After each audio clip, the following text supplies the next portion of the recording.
Hi, everyone. Welcome to another edition of the EMEA AgTech Exchange. We have a bit of a smaller group today, but as always, this presentation is being recorded and will be available for review and sharing on the EMEA AgTech website. So today we're going to be doing an exchange with Isidore and Karen Adi, who will introduce herself and Isidore in a few minutes. First, I'm just going to go through our opening slides. Next slide, please, Karen.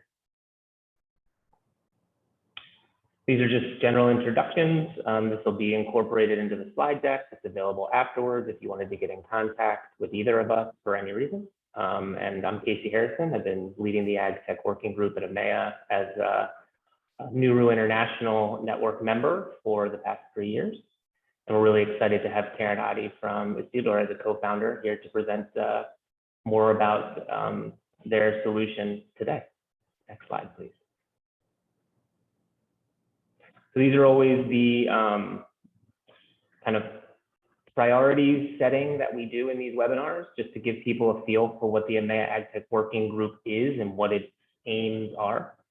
I won't read this out to you, but this is always available if you're interested. The main point I want to make today, if you're listening in and recording or live, is that we are in the process of designing, researching, and launching this EMEA AgTech roadmap for farmer organizations. And we're focusing on Kenya at this period. So if you are an organization working in ag tech or working with technology to deliver solutions to farmers or farmer organizations in Kenya, please feel free to reach out to us to learn more. Next slide. Thank you, Karen. And this is our 15th AgTech Exchange. So we're really excited to pass it over to Karen and Isidore. So Karen, please feel free to take it away. Thanks, Casey. Hi, everyone. My name is Karen. I'm co-founder of Isidore, the platform that I will be walking you through today. So Isidore is, a growth partner for agribusinesses in Sub-Saharan Africa. So just a bit of context, right? The SMEs are the backbone of the agri industry. An industry that is in Africa is worth about an estimated $80 billion. And SMEs handle over 60% of food production and trade, but they're only able to access less than 10% of commercial loans. And SMEs also constitute 64% of supply channels of food consumption in Sub-Saharan Africa and create 70% of formal employment. So I'm sure you get the picture or understand that SMEs are super important to this industry. On the flip side, 3 out of 4 agri-SMEs lack access to finance, which constrains their growth and impact. And this has created an effective $65 billion missing middle credit gap across Sub-Saharan Africa. So this is the problem that we're trying to solve at Isidore. Now, what's the impact of this $65 billion? It's not just a fun statistic, right? So without access to finance, the odds are stacked against these SME producers. Some of the issues that they face are strained relationships from both buyers and suppliers, intermittent uptime, which means inability to fulfill, and ultimately the risk of supplier side selling as well, poor produce quality, and other problems that we can imagine and appreciate. Now, in Nigeria alone, we rely on 10,000 plus of these agri-SMEs to provide the bulk of processing capacity to the grains value chain.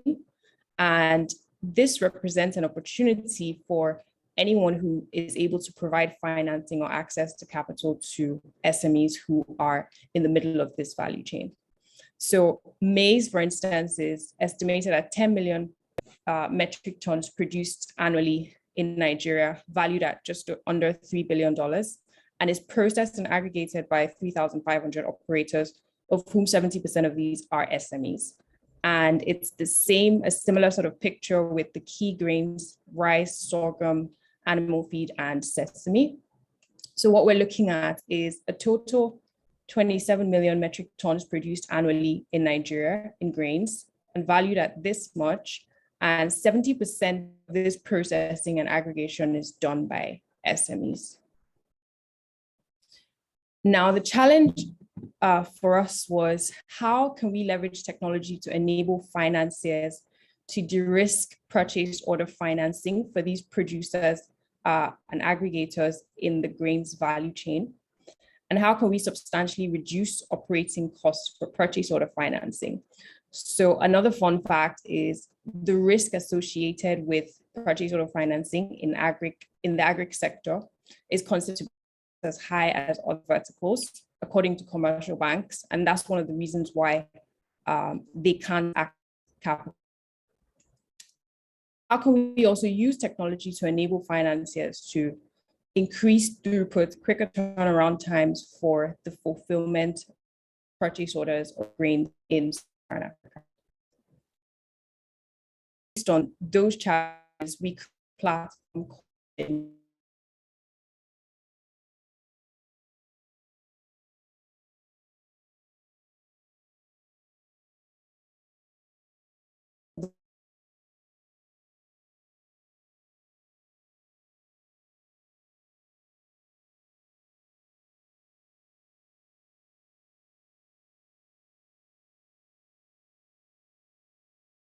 Hello?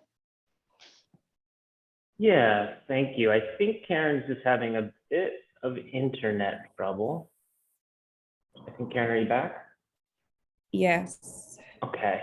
I said we lost your share screen. No worries. And we'll just pick up where you are if you have a chance to share your screen again. Yeah.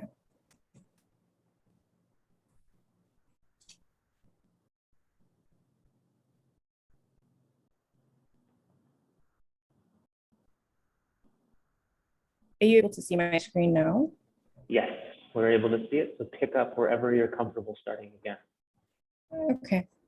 Yeah, so just highlighting some of the value propositions that the SMEs are able to get on our platform. So supply chain visibility being the first one, where the aggregator is able to manage all their third-party suppliers in one place. And each aggregator typically deals with 50 to 100 suppliers. So you can imagine the amount of volume of data that comes with. They're also able to access purchase order financing, which, as I highlighted, is one of the biggest problems in fulfilling grains to buyers. So they can request funds for us to make payments to their suppliers at no interest, and we pay on fulfillment of those grains. We also provide access to third-party logistics providers, because obviously you need to be able to move the grains from the aggregation point to the delivery point, that's the buyer's plants.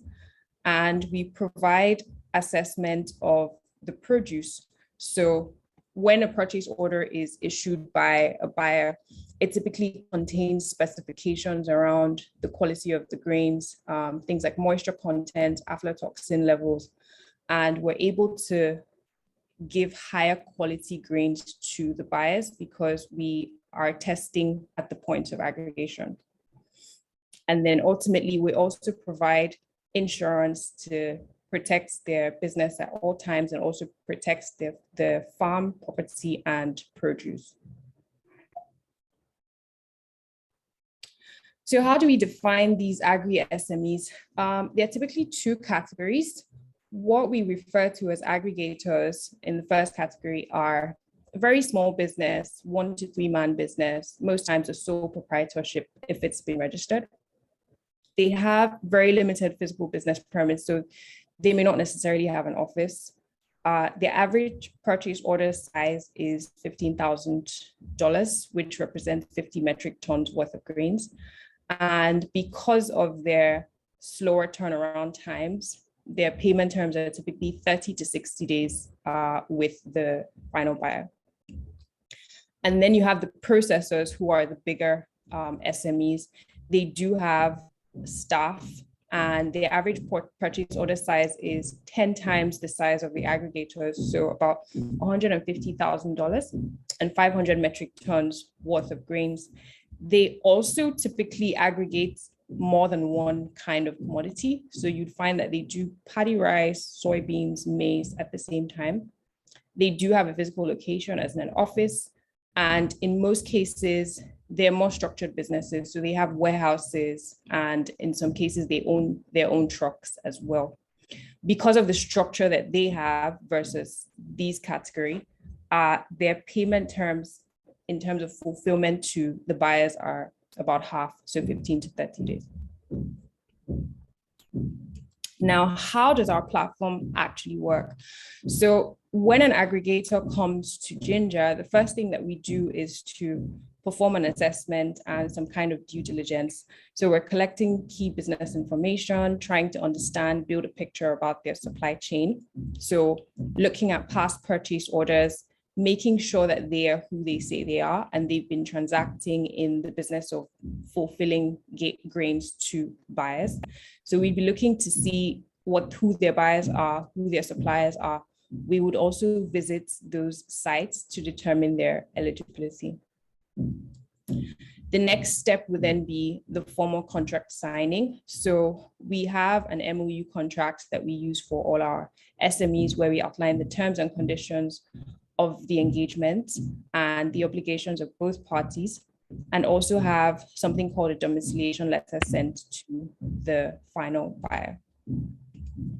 Then the SME actually submits the documents, the purchase order itself that is to be fulfilled. So for instance, Nestle issues a purchase order worth 100 million naira to an SME who is on our platform. We then confirm the validity of that purchase order from Nestle to make sure that this document is valid. You've actually requested 100 million naira worth of maize to be supplied to you by the SME who has come to us. Then we wouldn't typically provide financing for the entire value of the purchase order. So using that same 100 million example, we would provide up to 70%, so 50 to 70% of the capital, and the SME would be required to pay a 30 to 50% contribution.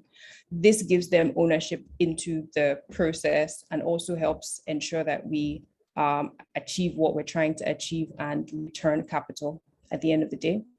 And so once this is paid, they also pay their monthly subscription fee, which gives them access to all of our services and the capital on the platform. So once we have all the funds and we're ready to go in terms of fulfilling the purchase order, we operate an agent model where our agents go directly to the suppliers, who are the farmers, and pay them at the warehouse after quality assessment verification has been done on the grains. And we would then load up the produce onto trucks for delivery to the buyer. When the grains are being delivered to the buyer, we also have our agent present to confirm receipts. So getting documents like goods received notes and waybills receipts from the buyers. And at the end of the day, the buyer, in this case, using Nestle as an example again, would pay Isidore directly. So we then collect our capital, which was 70%, that's 70 million, and remit the balance to the SME, which includes their margin. So in order for an SME to be eligible to access capital on Jinja, these are some of the things that they would provide. We usually ask to see at least 1 year history of aggregation. So you've been doing the same sort of business of fulfilling purchase orders to buyers in the past. And this should be backed by verifiable evidence of past purchase orders. They must be registered companies with the Companies House here in Nigeria. They provide some kind of financial statements. Where there are no audited statements for the company, they can also provide bank account statements that shows their transaction history. And obviously provide a verifiable local purchase order that you're looking to get financed. Payment domiciliation, ensure that we would get paid by the buyer directly and then remit the funds to you afterwards. And then obviously there's cash collateral requirements as well. So just coming back to the financing piece and how it works, we offer 0 interest financing for agri-SMEs. They pay a monthly subscription fee that gives them access to the capital, the tech, and the services that we offer. And ultimately, what we're doing is easing the pain of being an agri-SME by providing reliable services for them. And our platform gives visibility into their inventory and their supply chain, which allows for better and quicker decision-making, and access to the highly needed working capital to fuel SME operations. One of the things, the most common questions that we receive is, how do we make sure that the quality of the grains that we are fulfilling to the final buyer are of standard and the buyer doesn't reject them ultimately? So we perform our quality assessment in partnership with the International Institute of Tropical Agriculture. This is a sample moisture content certificate of analysis. So this was submitted for maize grains for a past transaction of ours, and it shows the sample type and the moisture content. And this basically is a guarantee that what was required on the purchase order was at least or less than 18% moisture content, and this was 8%, so it was acceptable for the buyer and it wasn't rejected. So Jinja, from the tech perspective, gives SMEs the credibility to manage purchase orders and the operational advantage to guarantee fulfillment. And some of the things that we offer at a high level are giving them the ability to manage their suppliers. As I mentioned, one SME would typically be dealing with hundreds of suppliers on each single transaction. Having to deal with all of the payments and the milestones for delivery is something that they're able to do with us. So the way it works in practice is, if you take, for instance, the purchase order with grains volume of 100 metric tons, that would be aggregated in either 2 50 metric ton trucks or 4 30 metric ton trucks, right? And each time a truck gets to the buyer, a waybill receipt is issued and payment comes in 24 to 48 hours after. Now, managing that entire process, keeping a bird's eye view on the logistics, making sure that the payments tally, and making sure that their supply chain is able to fulfill is a lot of work. And we provide that service for them that makes it easier for them to scale and grow.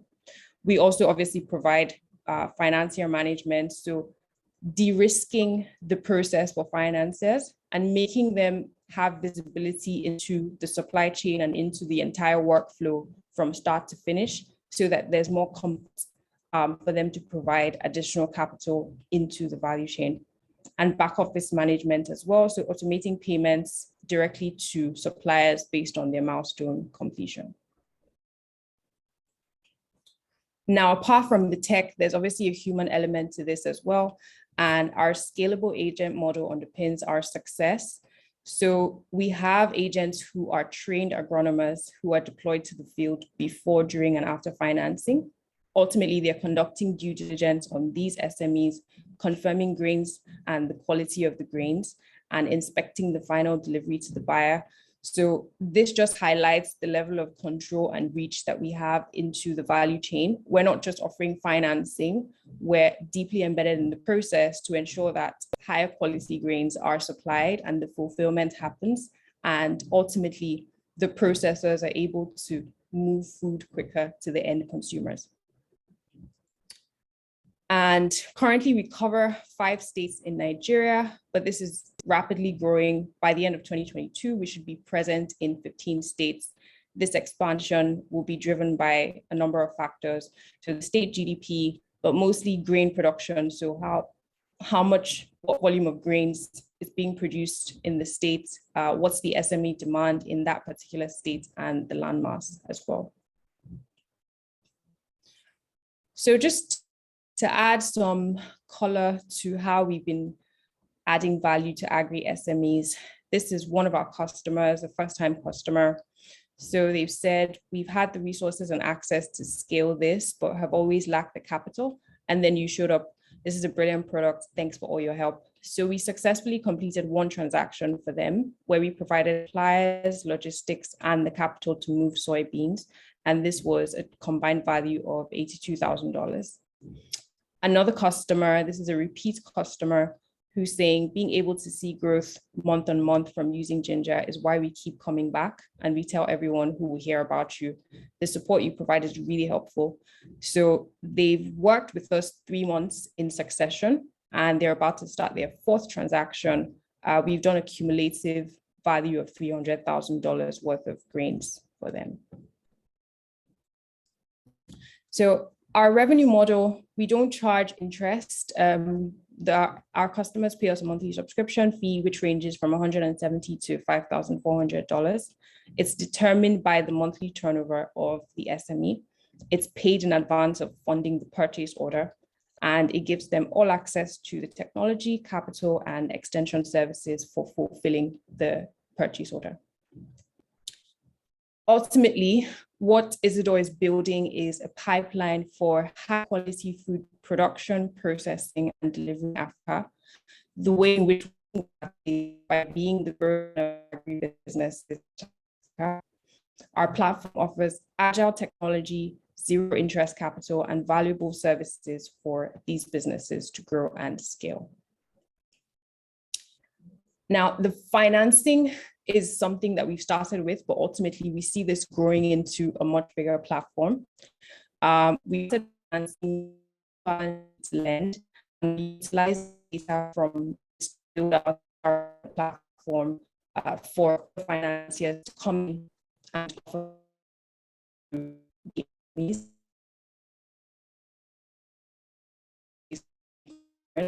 and using would be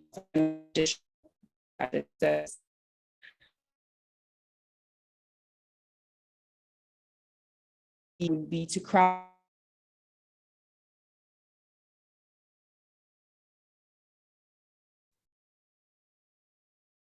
And when your internet bounces back, yes, no worries. Can you start from that slide again and just take us through it, like from the beginning, if the internet's allowing it?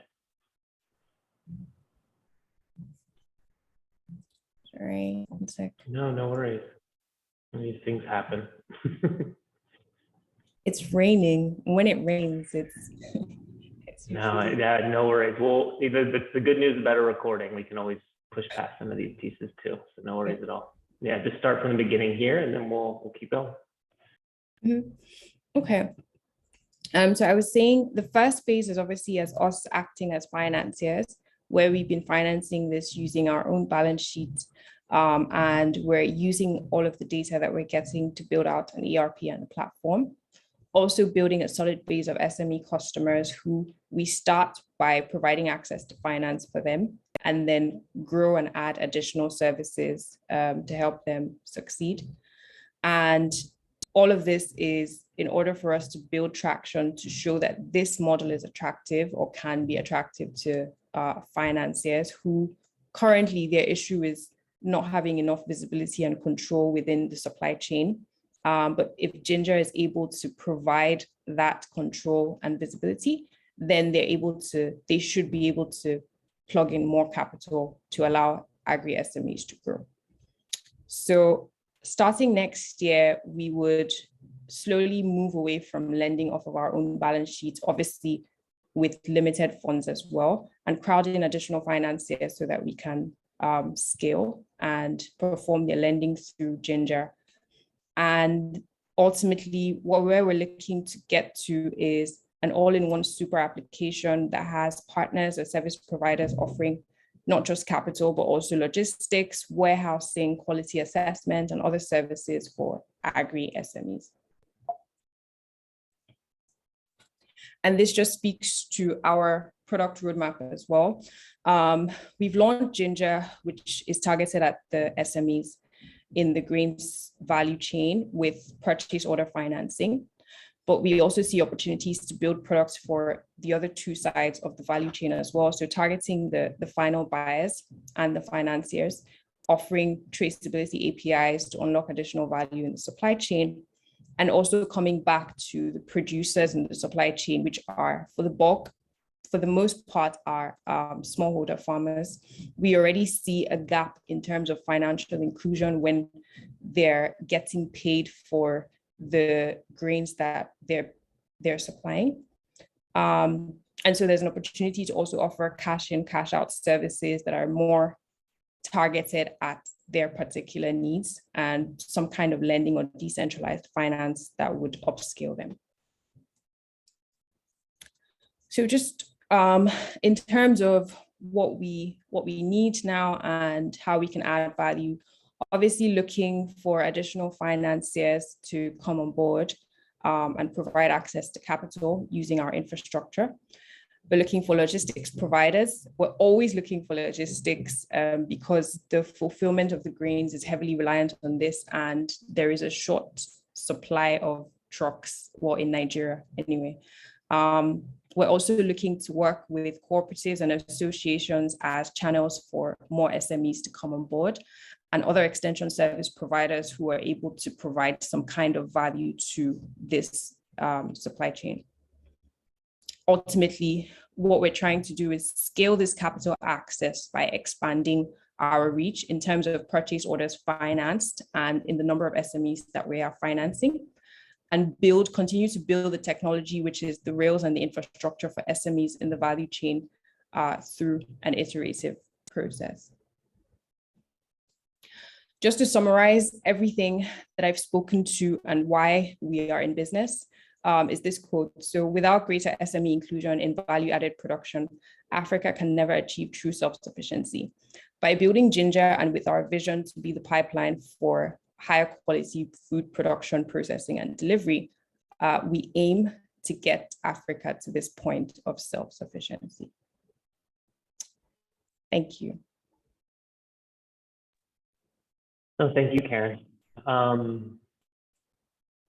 Excellent presentation. Thanks for taking us through that. I think there was a lot of questions in the chat. I think a few of them have potentially been answered or some further detail highlighted as you went through the subsequent slides after they were asked. So for the audience, we would really appreciate if you would like to ask Karen a question verbally or update any of the content of the questions that you've already asked. Just raise your hand using the raise your hand function down on the reactions in Zoom, and then you're welcome to ask your question in audio. Otherwise, I will begin to sort of summarize some of the questions, and I've been pairing them where there was some overlap.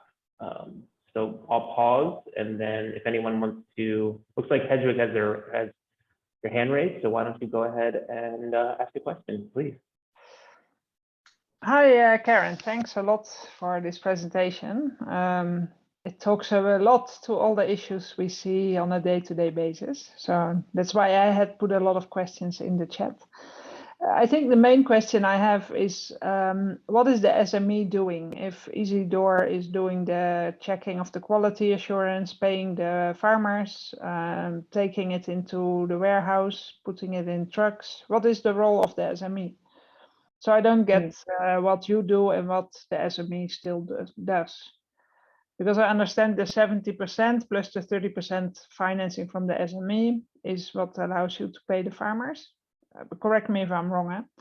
And then you go to where the farmers are with a truck and you control the quality of the products. You load it and then you bring it to Nestle. But correct me where I'm going wrong. Yeah, this is a question that we get asked often. We don't necessarily take over the entire process of operations or fulfilling the grains from the SME. We simply provide support. So even though we're present at the point of aggregation and delivery, we're actually not the ones moving the produce onto the trucks or the ones like getting the trucks. We rely on partners. So for instance, the logistics, it's not our trucks who do that. We have a number of third-party logistics companies who were able to reach whenever there's a PO to be fulfilled. And well, we get them to the point where they need to go and move the produce. Our agent is one person who is there making sure that this process happens. So the SME is able to carry on their usual business of aggregation and fulfillment, but we provide finance and make sure that what they say they will do actually gets done. So that's the difference. But you are paying the farmers, right? Yes, So that happens. all farmers need to have digital accounts or mobile money? They usually have bank accounts. If they don't have bank accounts individually, their cooperative or their association has a bank account that can receive funds. Thanks a lot. I leave others to ask because there were so many questions. I don't want to monopolize, but I will come back if there's more time. Thank you. Now, that's a really good question to consider. Maybe Karen, highlighting if you have anything else you wanted to say regarding those different types of SMEs that you work with and how that would change how that money, those payments would be distributed, what the profile would be of those different cooperatives or associations versus a 1 to 2 member SME aggregator that you're working with, kind of sole proprietorship, and how would those different business models interact with Jinja. So that could be something to think about responding to in a moment. But I think there's also some questions regarding the extension services and how it reaches the farmers to improve quality, to improve good practice adoption.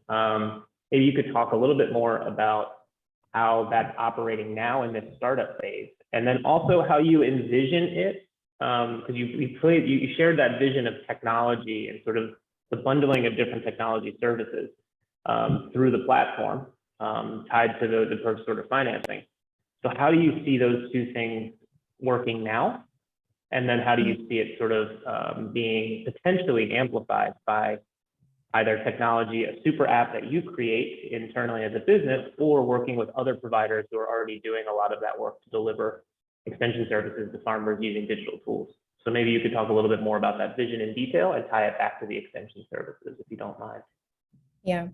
So right now, for extension services, we're very heavily reliant on partners, right? And one of those partners, as I mentioned, is IITA, which helps with quality assessment.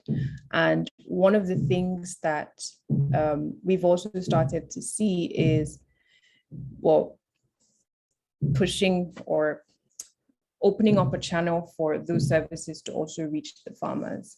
And interestingly, these aggregators are also building production capability. So they are no longer just acting as aggregators, they're also trying to farm or acquiring farms. And the reason why that particular model is helpful is because we're able to not just quality assess the final grains. We perform an assessment on their planting protocols, pre-planting protocols, even soil mapping. But the thing here is it's still very expensive from like where we're operating today to be able to do that for every single SME and every single farmer, right? And one of the reasons why the end goal would be to crowd in multiple service providers would be hopefully to drive that price down or the prices down and improve access as well, right? But so in terms of logistics, it's slightly different. There are two core problems with logistics in Nigeria that we found. The first one is there's a very short supply of trucks, right? So that's just the reality of the availability of trucks. And the second one is there's an access problem. So even where the short supply of trucks are, it's difficult for SMEs to know or determine where they can get trucks from. And we're trying to tackle that by, I mean, we always have a backup of a backup of a backup of a backup for a truck, because you could be waiting 8 days for a truck to come from another part of the country. And the reality is that just increases your fulfillment window, and POs often come with validity period. And obviously the buyers still have the upper hand because they have multiple aggregators to purchase from. So if you fail to deliver, someone else could deliver, right? So that's a very real problem. So I think right now we are having to build capabilities for those extension services as Jinja.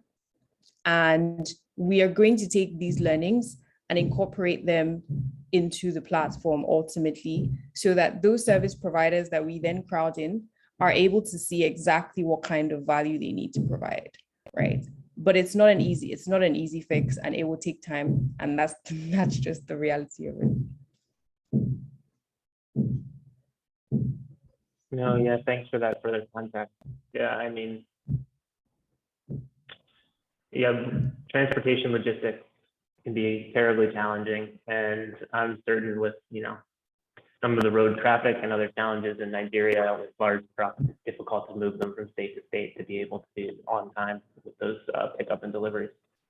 It's helpful for us to understand the context of that in each country as you're thinking about different solutions and similar applications for Isidore and other places, which I think is something that also on the mind of some members of the group that might be interesting to talk about is, obviously you're at the startup phase, but what have you learned at this stage that could potentially be applied to expansion for Isidore into other countries and or other partnerships that could lead to that expansion? So just wondering if that is in discussion for you in terms of, yeah, obviously you're still in a very, you're in the startup phase in 2022, but obviously thinking about scale in the future beyond Nigeria or other states in Nigeria that you may not be operating in yet. It could be domestic expansion as well. So any discussion of scaling and expansion to new geographies could be interesting for us to hear from you. No, we've definitely, I mean, just coming back to something that you teased out, there are two broad categories of SMEs, as I mentioned, and the aggregators, who we classify as the smaller SMEs, are often unstructured, right? So apart from, well, unstructured could mean two different things, really. Unstructured in the sense that they don't necessarily have the facilities to upscale, but also unstructured in the sense that they don't have much leverage with their suppliers and their buyers. So that puts them in an even worse place, right? And then you have the other category, who are the processors, who have built some structure into their business. And if we provided only financing to them, that would be helpful enough. So the other extension services may, they could still pull off like their trades without those, right? Now, one thing to be mindful of is it requires two different operating models. And that's what we found, right? So we started with the more structured, super structured companies that had trucks, warehouses, and flexibility with their buyers, in that even in the middle of a transaction, there was a price change, but they were able to negotiate their way out of that because of their leverage with their buyers, right? And with that, we provided financing, and it was relatively easy, like, to do that. But then we were met with another party who basically had very unreliable suppliers and didn't have the structures in place to withstand any shocks to a price change or a price fluctuation. And we had to do more work. And this is where we realized that you can't really build a financing solution without putting the infrastructure in place for other extension services. And I think that the determination of which model to use depends on the markets where we would be entering. If we go into more developed markets, then it's financing and maybe some other supports in terms of connecting them to partners if they require that, if the customers require that, but you could easily just deploy financing and that's it, right? But going into less developed markets, you definitely need to build the capabilities across the entire purchase order fulfillment, because, well, if you have the grains and there's no truck, then you can't move the grains. And also Nigeria is peculiar in the sense that a lot of the aggregation is done in the north. Those are the planting areas for grains. And most, if not all, of the processing and the buyers are located in the south. And Nigeria is big, quite big. So not having logistics or having problematic logistics really impacts the industry and the ability to deliver. If we went into another region where it was similar dynamics with Nigeria, then it would be a twofold strategy where they're probably financing the processors or the bigger SMEs first in order to build a moat, and then we can extend other services to the unstructured SMEs while we're building those extra capabilities, right? Whereas if we went into a market where things were more structured, it would be plug and play, deploy financing, and we're good to go. No, that helps, but thank you for kind of continuing to dig into the context, because I think that's useful for everyone to understand in terms of the problems that you're trying to solve for. I think I wanted to kind of ask you to unpack that a little bit more. And before I ask that question, I just want to one aside. If anyone else wants to ask a question verbally, just raise your hand and you can come off mute and we can ask Karen a question. We still have another 15 minutes, so as well, but otherwise I'll keep pushing questions to Karen in the meantime. But Karen, I wanted to ask about that IITA partnership, and really like you were just saying, so in the north, a lot of grain, pulse production, more semi-arid conditions for better suitable agroecology for that type of productivity. Aggregation takes place there, and then a lot of it will move south for value addition or whatever other activity is ongoing at that point. So in that partnership with IITA, I assume it's probably a north to south type movement, logistical movement, and then in terms of production to sale or value addition.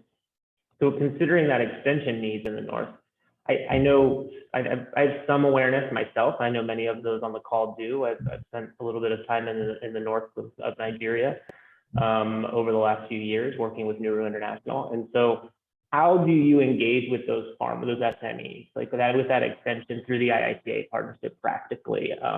What were some of the challenges you experienced in that partnership that you could share with us? What were some of the lessons learned that didn't necessarily get solved, but that you're looking to kind of identify either new partnerships with other EMEA members that could potentially help to solve for those, or areas that you'd like to have more discussion around from that experience? I think it'd be really useful to keep digging into that context. I think it really grounds your business model and products and service offerings in reality rather than, just theory. Yeah. So one of the things that we found is the testing that happens in partnership with IITA happens in the Southwest, right? That's where their testing center is. And the aggregation is happening in the north. So there's an additional layer of logistics for us to get grains tested. That is not scalable by any means. So one of the things that we are already doing is building out that capability for our agronomists to be able to perform the testing on the field. Is also, we've considered spinning, it could be a business on its own, really, like providing quality assessment services to aggregators in the grain sector is a separate, like it's its own business potentially, right? Whether or not we go down that path is to be determined. But what we know now is we need to build that capability already, and it's something that we're doing. The other challenge is different commodities require different kinds of tests, right? So the more we're able to service purchase orders for different commodities in terms of expanding that variety of our basket, if you like, the more capabilities we can build. And then also, we do have demand for financing in other subsectors, not just grains. So far, we've chosen to start with grains because it's probably the simplest kind of commodity that you can quality assess. But we have demand with nuts, with spices, with export products as well. And we can't understate what is required in terms of expertise to be able to pull that off, right? Because we would probably have leakage points at like when we veer into those sorts of things. But it's something that we're mindful of. And it's more important for us to be able to build this capability with these kinds of partners and ensure that the model actually works before we extend our reach to those other subsectors, right? And then the other thing is, it's still really expensive to be able to do this because IITA, for instance, it prices its services in US dollars, right? And I mean, if you know anything about Nigerian Naira in the last year or two, it's been on a downward spiral. So that FX problem is another, I guess it's another layer of financial problems to deal with in a country like Nigeria. And so far, I mean, we've been bearing a lot of that cost, but it's something to think about because, again, for it to be scalable, it needs to be cost effective. Yeah, no, I mean, again, thank you for continuing to provide the group and the idea and sort of the concept with context, which I think is a crucial part of, like you said, both cost efficiency, but understanding in the kind of realistic pace of scale and learning that comes with this type of complicated logistical exercise. Because I can't imagine, I mean, I'm sure there's demand for export quality spices or nuts or other things that are going out. And I'm sure that there is also even domestic demand untapped in large, urban markets for fresh produce and moving those things from other areas as well, where there's production potential and ongoing production. And cold chains can be extremely challenging to manage effectively, especially when you're working with SMEs of varying capacities overall. So yeah, it's super helpful for you to continue to provide that. Hedwig, please go ahead. I see your hand raised. Yeah, Karen, who is doing the registration of farmers and the payments? Is that Jinja or is that the SME? So how does that work? And are you in Kaduna and Niger State? That's another question. Yes, we are in Kaduna and Niger States. For the supplier registration, the SME handles that. So it's typically their own existing network of suppliers. For the payments, we do that. So for each transaction, you would see hundreds of receipts that we have with the Jinja. It's like a little checkbook that we use, confirming the volume of bags or tons that was provided by the farmer, and their account details and the payments that were made from us to them. Yeah, so the SME gives you the list of the supplying farmers with their telephone numbers or bank account numbers. So that's a small database or an Excel sheet they give to you? Yes. Okay.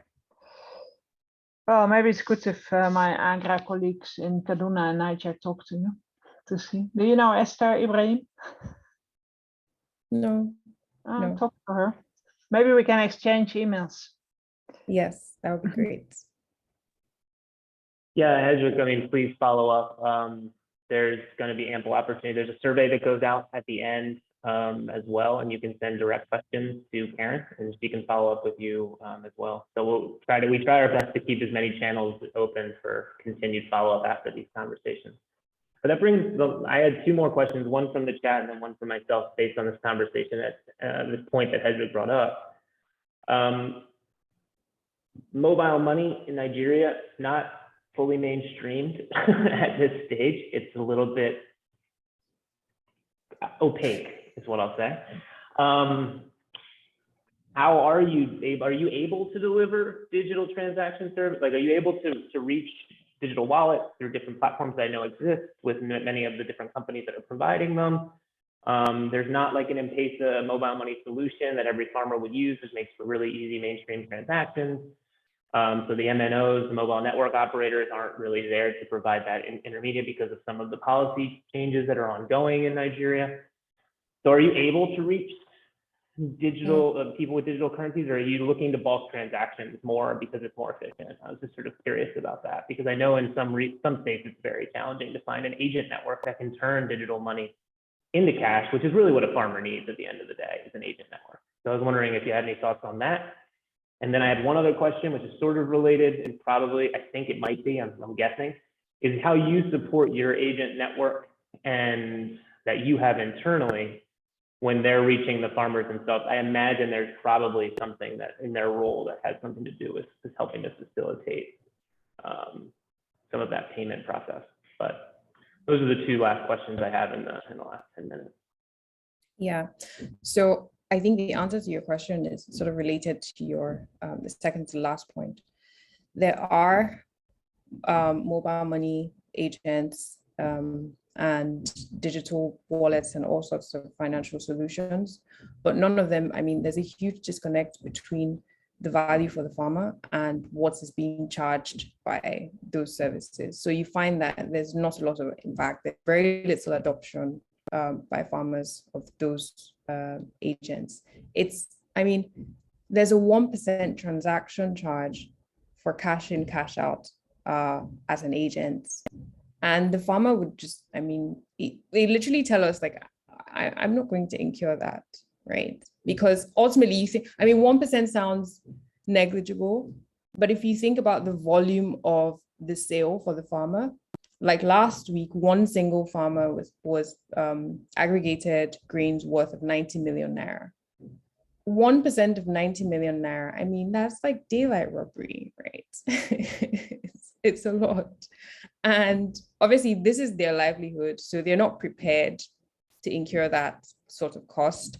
And I'm fully in agreement with their refusal because I feel like there should be more targeted solutions. There aren't, I mean, there's no single targeted financial inclusion solution for agric. And it's a wide open opportunity, right? It's like we see it every day. And based on the volumes of grains, I can only imagine what that looks like for the entire agric sector. So a lot of the transactions are still cash based, right? So how our agents are able to ultimately get the payments to the farmers, we still, I mean, we have a no cash policy, right? So we do extract an account number from the farmer, whether it's their relatives or their association, like I mentioned.